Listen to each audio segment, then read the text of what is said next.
Once upon a time, in a meadow where wildflowers danced with the breeze and morning dew sparkled like tiny stars, there lived 3 little pig siblings named Pip, Poppy, and Percival. Each had a heart full of dreams and paws eager to build something wonderful in the world. "Tomorrow," announced Mother Pig one golden afternoon, her eyes twinkling with wisdom, "you must venture into the wide world and create homes of your own. But remember, my darlings, the homes we build reflect the care we take and the love we pour into them." The 3 little pigs hugged their mother goodbye, their snouts quivering with excitement and just a touch of worry, before setting off down the winding paths that led away from their childhood home. Pip, the youngest, skipped along merrily, gathering armfuls of straw that gleamed like spun gold in the sunshine. "Why spend days building when I could finish by sunset?" he giggled, weaving the straw into walls and a roof before the day had reached its end. His house sparkled in the fading light, but whispered secrets of haste to the evening wind. Poppy, with her bright, curious eyes, collected sticks from the forest floor where ferns unfurled their ancient patterns. "This will be sturdy enough," she decided, carefully arranging the twigs and branches into a cozy cottage as butterflies watched from nearby flowers. Her house stood proudly at the forest's edge, but creaked gentle warnings when the wind danced through its frame.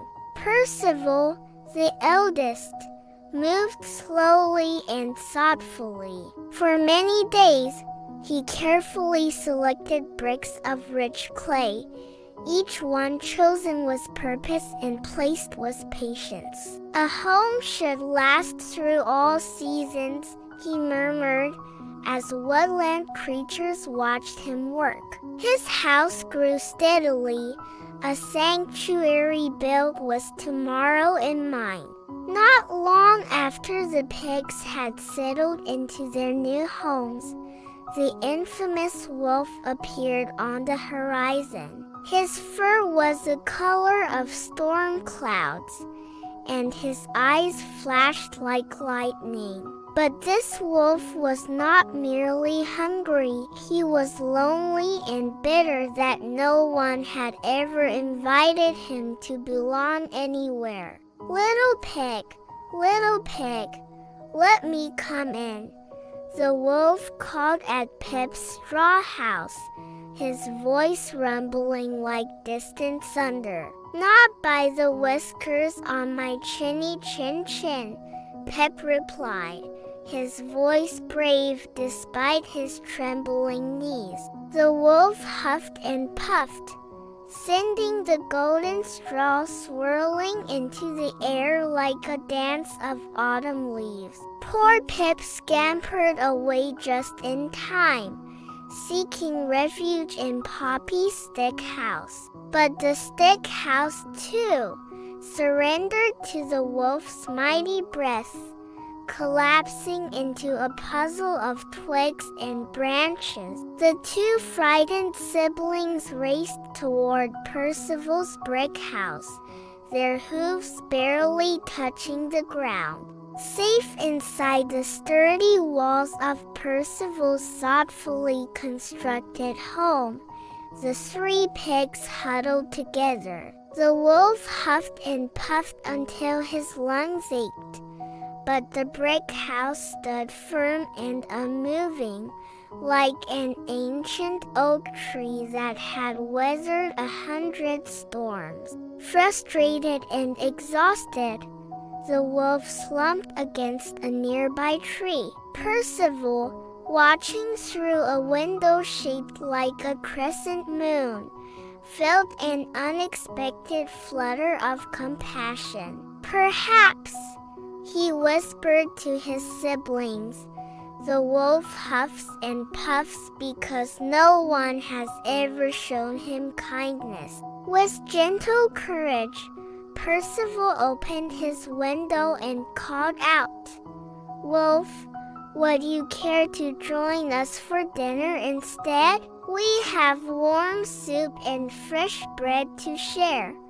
The wolf's eyes widened in surprise, for no one had ever invited him to a meal before. Cautiously, he approached the brick house and entered through a door that Percival held open with a steady hoof. That evening, around a table glowing with candlelight, the three little pigs learned that the wolf had never known a true home. Together, they decided to build a garden between their houses. Pip would grow flowers that danced in the breeze.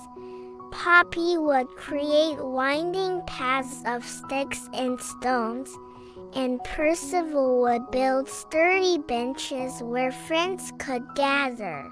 Even the wolf found purpose, using his mighty breath to help the seeds scatter and grow into a tapestry of colors. And so it came to be that the meadow transformed into a place where homes were not just shelters from storms, but spaces where hearts could grow and belonging could bloom. The garden flourished, becoming a haven where forest creatures gathered to share stories beneath stars that twinkled like friendly eyes. Remember, little dreamers, that the strongest homes are built not just with careful hands but with thoughtful hearts. And sometimes, the very wind that threatens to blow your house down might become the breeze that helps your garden grow, if only you have the courage to open your door.